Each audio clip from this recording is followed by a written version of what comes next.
Hawaii, a tropical archipelago in the Pacific Ocean located about 2,000 miles southwest of the U.S. mainland, is regarded by many Americans and international travelers as a prime travel destination for leisure, relaxation, and experiencing Polynesian culture.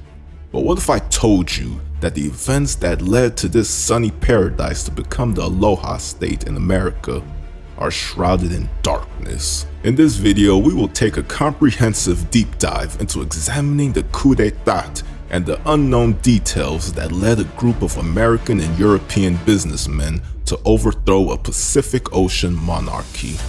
Get your popcorn ready, ladies and gentlemen. You are not going to want to miss a second of this video.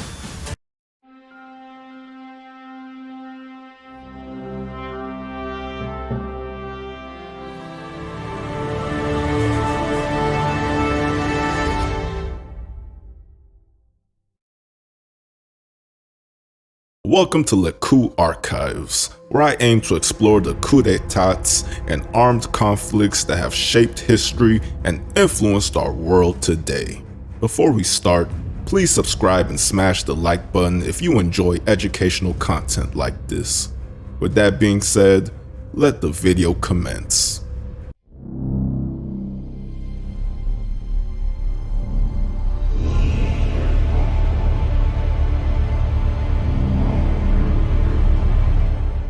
In the vast, shimmering expanse of the Pacific Ocean lies an archipelago whose history is as rich and tumultuous as its landscapes are beautiful. This is the Kingdom of Hawaii, a land of ancient traditions and relentless change.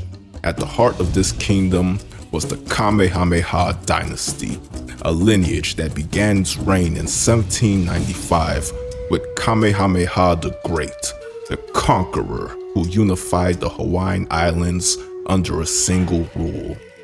This dynasty, marked by its strength and vision, guided Hawaii through waves of transformation until its end in 1874 with the death of Kamehameha V in 1872 and Liliʻuokalani, the grandson of Kamehameha I in 1874.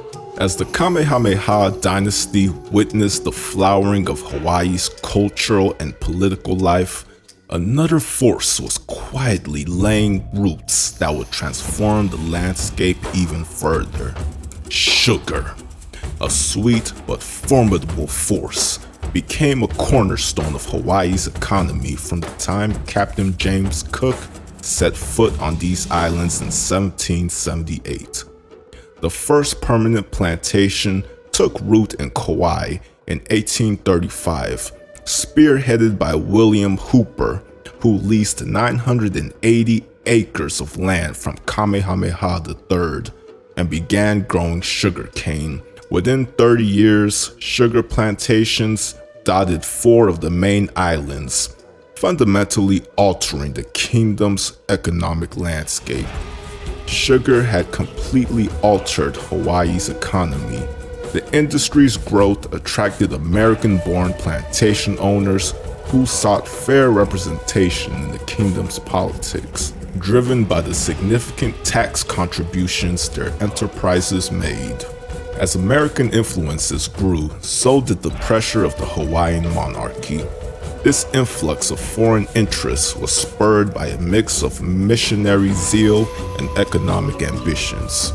Kamehameha III, in an effort to safeguard his people's land, introduced the 1839 Hawaiian Bill of Rights, also known as the 1839 Constitution of Hawaii. This document was an attempt by Kamehameha III and his chiefs to guarantee that the Hawaiian people would not lose their tenured land, and it had the groundwork for a free enterprise system. Despite these efforts, the foreign advisors and missionaries extended relentless pressure, culminating in the Great Mahile, a land reform in 1848 that distributed lands and significantly benefited American interests. The 1850s brought further challenges as the U.S. imposed high import tariffs on Hawaiian sugar, prompting Kamehameha III to seek reciprocity. The monarch wished to lower the tariffs being paid out to the US while still maintaining the kingdom's sovereignty and making Hawaiian sugar competitive with other foreign markets. However, his proposals met a dead end in the US Senate, leaving the kingdom's economy vulnerable. The situation escalated dramatically in 1887 with the imposition of the Bayonet Constitution. This constitution was forced upon King Kalākaua by the Hawaiian League, led by Lauren Thurston. The Bayonet Constitution allowed the monarch to appoint cabinet ministers, but stripped them of the power to dismiss them without approval from the legislature. Eligibility to vote for the House of Nobles was altered, now requiring property ownership or a substantial income.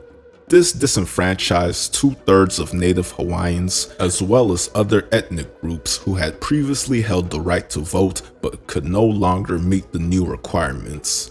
The new constitution starkly favored white foreign plantation owners, allowing Americans and Europeans to vote without renouncing their original citizenship. This move was a strategic maneuver to consolidate power within the hands of the foreign elite. Upon the death of King Kalākaua in 1891, his sister Liliʻuokalani ascended the throne. Determined and visionary, she sought to restore power to the monarchy and support her people by abrogating the Bayonet Constitution.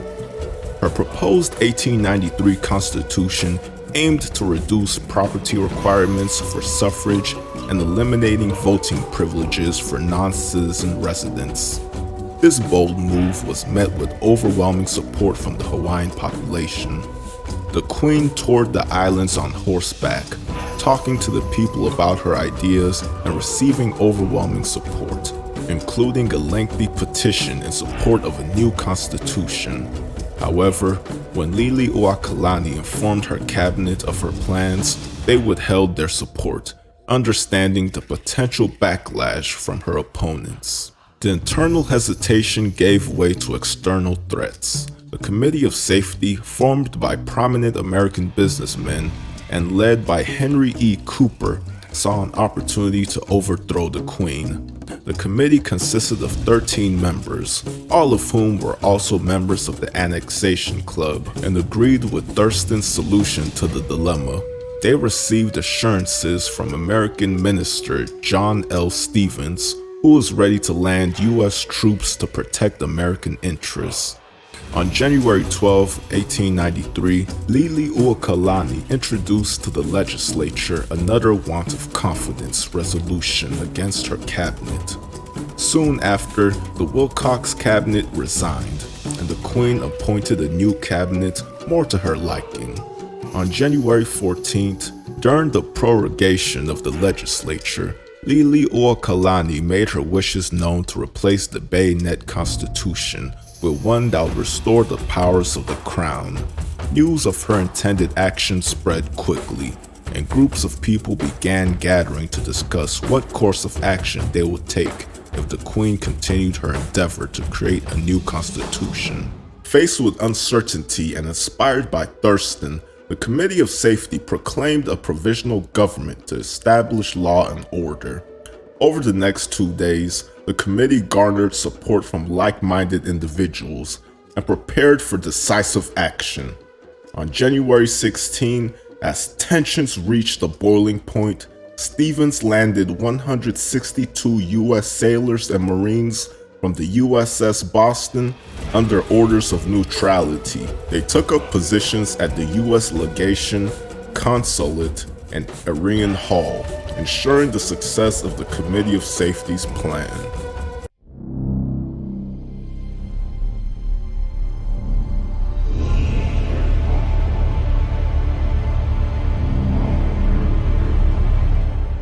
Central to this drama was Lauren Thurston, a native-born Hawaiian of missionary descent and a pivotal figure in the political landscape of Hawaii. Thurston's background as a newspaper publisher and former Minister of the Interior positioned him uniquely at the confluence of native and foreign interests. Alongside him, Henry E. Cooper, an American lawyer and the chairman of the self-styled Committee of Safety, orchestrated the first steps toward a monumental shift in Hawaiian governance.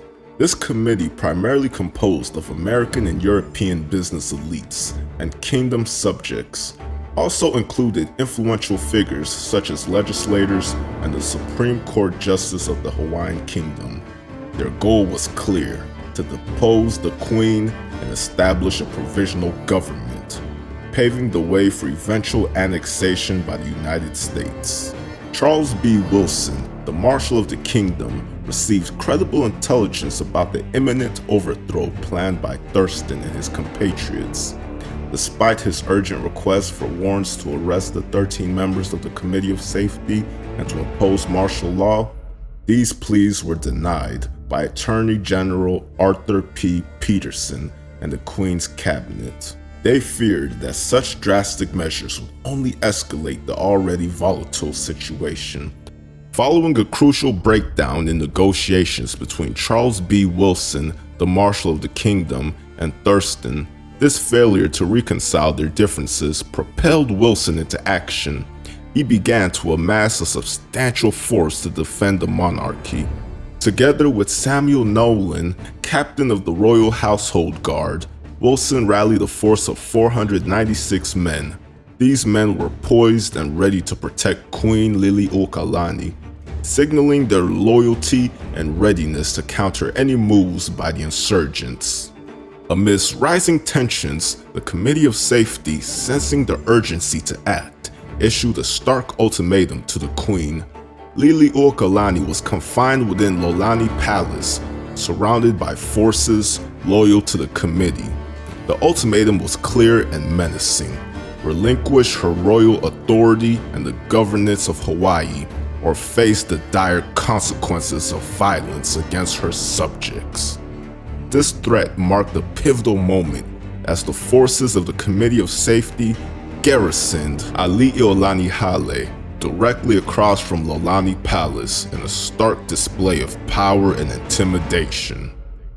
The response to this ultimatum was a profound moment of crisis for the Queen. As she weighed her options, the presence of American military personnel added a complex layer to the unfolding drama.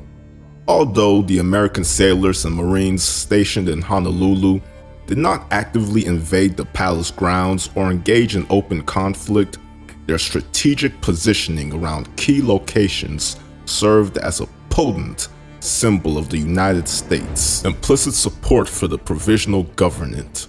This show of force played a critical role in the dynamics of power underpinning the actions of the Committee of Safety. The tension reached a climax when John Good, a revolutionist allied with the Committee of Safety, shot Liliʻuokalani, a native policeman.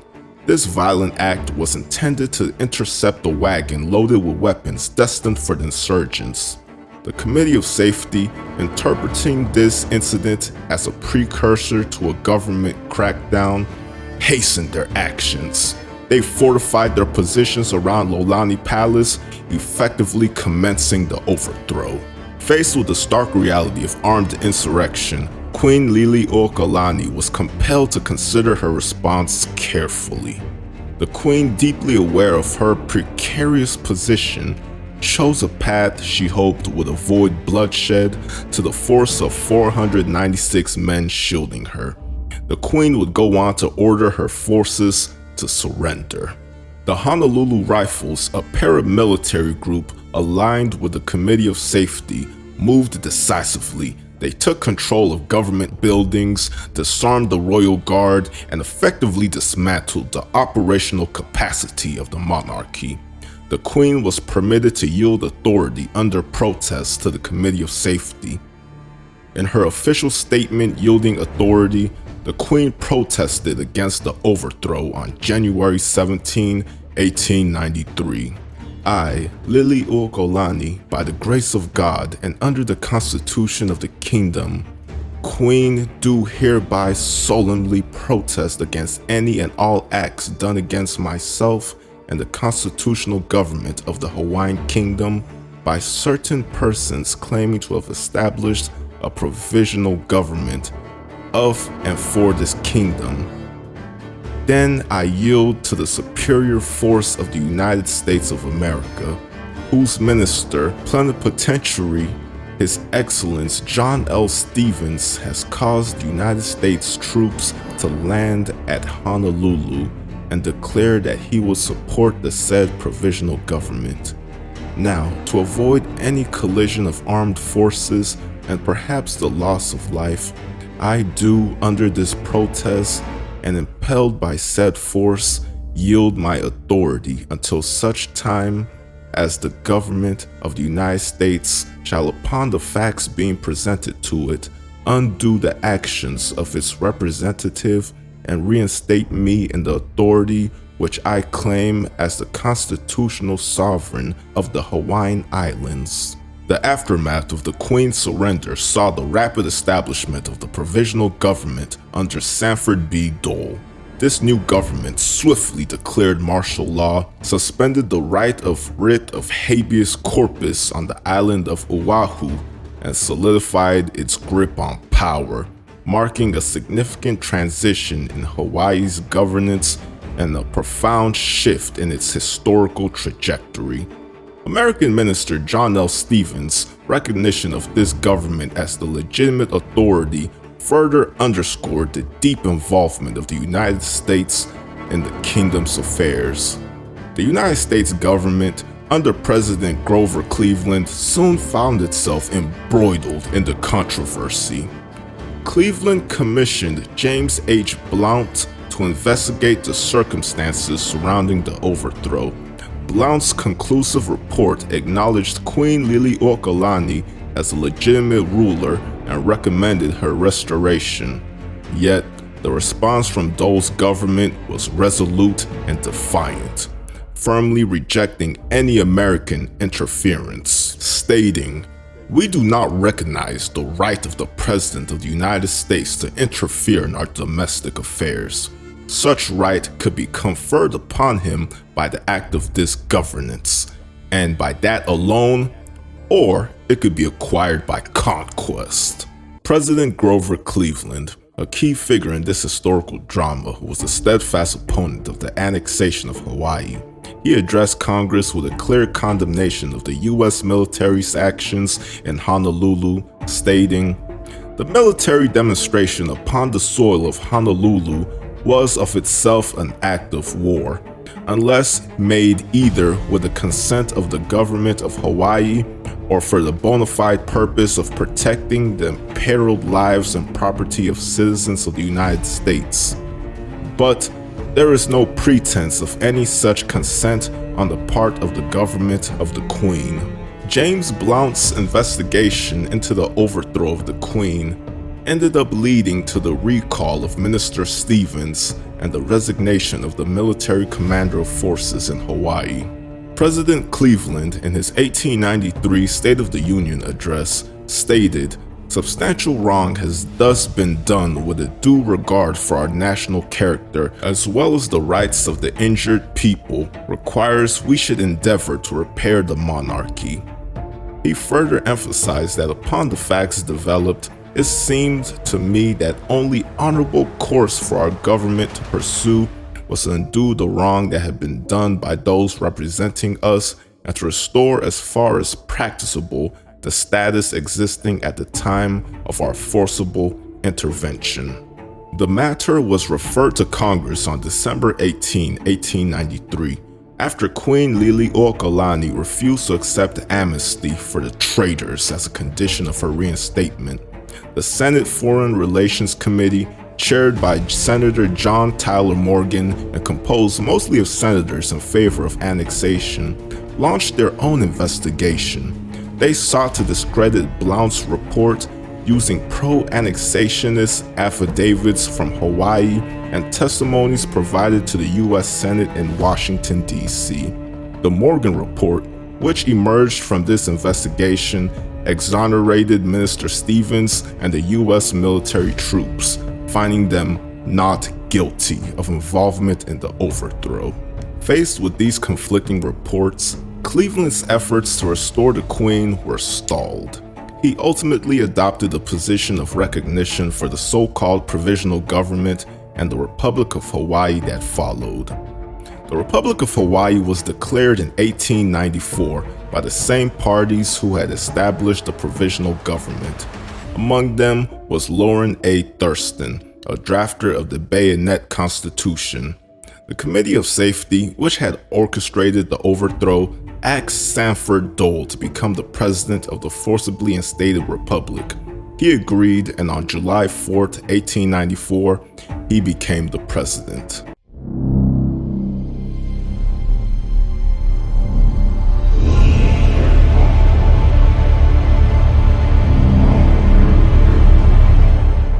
The year 1895 would mark a pivotal chapter in Hawaiian history, one where a fierce battle for sovereignty was fought with blood and resolve. This was the year Robert Wilcox, a seasoned revolutionary, would be drawn into a daring plot to overthrow the Republic of Hawaii and restore Queen Liliʻuokalani to her throne. The plot was a desperate attempt to reclaim the dignity and independence of the Hawaiian Kingdom. Among the conspirators were men of notable repute and unyielding loyalty to the Queen. Samuel Nolan, once the head of the Royal Guards of Hawaii, stood resolute beside Joseph Nawahi, a former Minister of Foreign Affairs. Charles T. Gulick, who had been an advisor to both Kalākaua and Liliʻuokalani, lent his strategic mind to the cause, while William H. Rickard, a sugar planter of British descent, brought his resources to bear. Together, they formed the backbone of a plot that sought to strike at the heart of the Republic's power by attacking government buildings in downtown Honolulu under the cover of night. The rebels, driven by their loyalty and a deep sense of injustice, managed to recruit a number of poor Hawaiians. These recruits, mostly day laborers from the outskirts of Honolulu, joined the cause with hope but were ill prepared for the battle ahead. They were far fewer than the 700 needed, and they lacked the weapons, training, and discipline essential for such a monumental task. Against them stood the well-armed forces of the Provisional Government, which had fortified itself by draining the royal treasury and securing loans to ensure their dominance. In a bold and desperate maneuver, the rebels smuggled arms to Liliʻuokalani, intending to resupply themselves once the palace was secured. A shipment of guns and ammunition from California was clandestinely transported aboard the schooner Walber, transferred to the steamer Waimanalo near Rabbit Island, and finally hidden at a secret location in Honolulu. As whispers of the impending insurrection spread, tension reached a boiling point on January 6, 1895. Rumors of armaments being landed on Waikiki Beach reached the ears of the authorities. Prompting a swift response, Captain Parker, a veteran of past conflicts, led a squad of 6 policemen to Henry Bertelsmann's house near Diamond Head. Their mission was to search for the suspected weapons. Unbeknownst to them, Bertelsmann, a lieutenant in the insurgency, awaited their arrival. As Deputy Marshal Brown read the warrant, the calm was shattered by the sound of gunfire. 3 royalists returning from the beach opened fire on the squad and took shelter in Bertelsmann's canoe house. A fierce exchange ensued, and amidst the chaos, Charles L. Carter, an armed civilian accompanying the police, was shot 3 times in the chest. Bertelsmann, in a bid to defend his stronghold, wounded Police Lieutenant Holy. Despite their wounds, the police managed to subdue Bertelsmann and another rebel, John Lane. Yet, the ordeal was far from over. The clash drew the attention of 70 royalists, commanded by the formidable Colonel Robert Wilcox and the intimidating Lieutenant Lot Lane. They surrounded Bertelsmann's house, turning it into a makeshift fortress. As the tension mounted, Captain Parker and Deputy Marshal Brown escaped, raising the alarm. Reinforcements from the National Guard of Hawaii and Company E, commanded by Lieutenant King, arrived just in time to drive the Royalists back towards Diamond Head. The day following the initial clash, January 7, 1895, marked the declaration of martial law by President Sanford B. Dole. The insurgents, now joined by Lieutenant Sam Nolan's men, regrouped at Diamond Head. Despite their early success, the Royalists faced a formidable and well-prepared government response.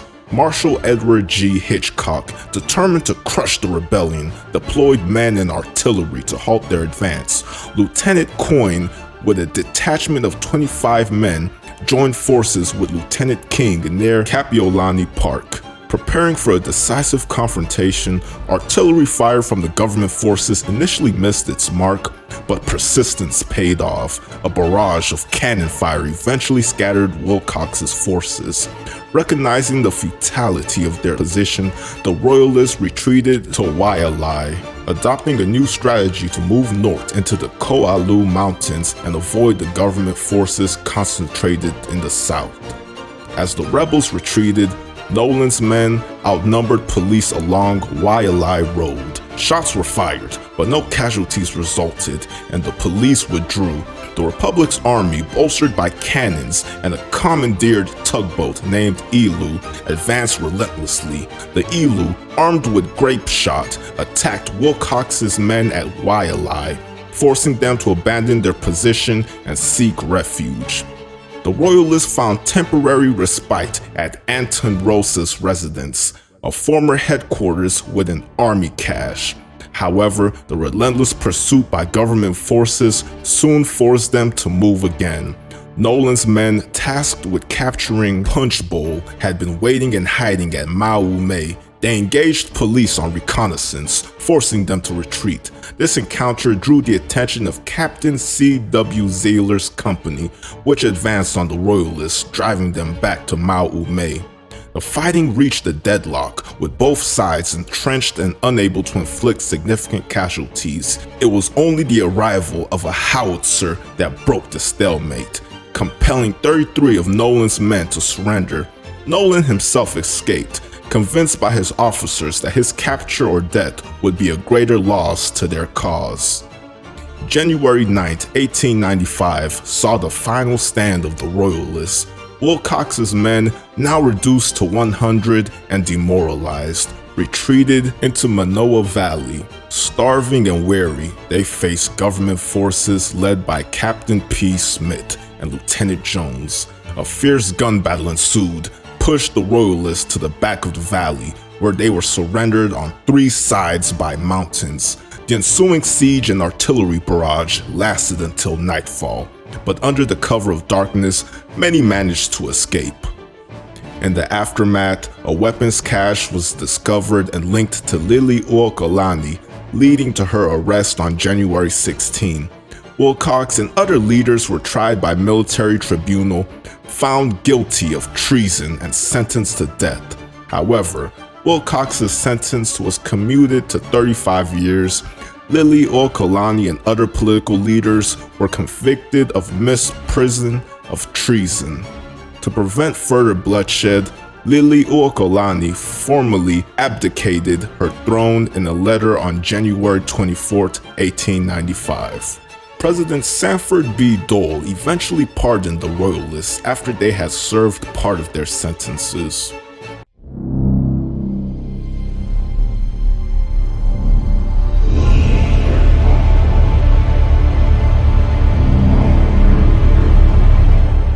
In 1897, the political landscape in the United States shifted with the election of President William McKinley, succeeding Grover Cleveland. McKinley's administration was more receptive to the idea of annexation. Despite this, the U.S. Senate initially failed twice to ratify a treaty to annex the Hawaiian Islands. However, the geopolitical context soon provided the impetus needed to overcome this hurdle. The outbreak of the Spanish-American War in 1898 highlighted Hawaii's strategic importance. Honolulu became a crucial mid-ocean stopover for U.S. troops being sent across the Pacific. following Admiral Dewey's victory in the Battle of Manila Bay. The American soldiers were warmly welcomed and experienced Hawaiian hospitality, which garnered widespread approval back in the United States. Hawaii's value as a naval base was undeniable, and this strategic significance weakened the opposition to annexation. On July 7, 1898, the Newlands Resolution was passed by the U.S. Congress, effectively annexing Hawaii through a congressional executive agreement that required only a majority vote in both houses. The formal ceremony marking the annexation took place on August 12, 1898, at the Liliʻuokalani Palace. This event, however, was met with deep sorrow and resistance by the native Hawaiian population. Few native Hawaiians attended the ceremony, and those who did wore royalist symbols, such as Elima blossoms and Hawaiian flags emblazoned with the motto, Coup Aloha, which translates in English to "My beloved flag." The vast majority of the 40,000 native Hawaiians, including former Queen Liliʻuokalani and the Hawaiian royal family, protested by staying indoors. Princess Kaulani poignantly expressed the collective grief, stating, "When the news of the annexation came, it was bitterer than death to me. It was bad enough to lose the throne, but it was infinitely worse to have the flag go down." The Hawaiian flag was lowered for the last time as the Royal Hawaiian Band played the national anthem. This act symbolized the end of an era and the beginning of a new chapter under American governance. The Hawaiian Islands, along with the distant Palmyra Island and Stewart Islands, became the territory of Hawaii, an organized, incorporated territory of the United States. On February 22, in the year 1900, Sanford Dole was appointed as the territory's first governor, continuing his leadership role in the new political framework. Despite becoming a U.S. territory, it would take nearly 6 decades for Hawaii to achieve statehood.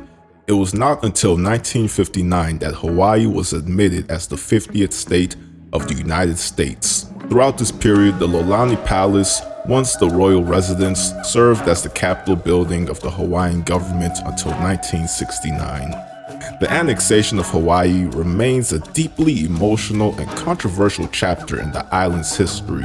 It reflects the broader themes of colonialism, the struggle for sovereignty, and the profound impact of geopolitical strategies on indigenous populations. The coup d'etat that overthrew Queen Liliʻuokalani marked a pivotal moment in Hawaiian history, showcasing the potent influence of foreign interests and the devastating impact of political machinations on indigenous sovereignty. Orchestrated by a cadre of American and European businessmen, the coup epitomized the tragic collision between colonial ambitions and the enduring spirit of a native monarchy. This event not only reshaped Hawaii's political landscape, but also reflects the profound cost of power and the fragility of self-rule. If you made it this far into the video and would like to see more videos like this, please consider subscribing so you never miss an upload. Like, share, and comment your thoughts below because I would love to know. Thanks again for watching and see you in my next video.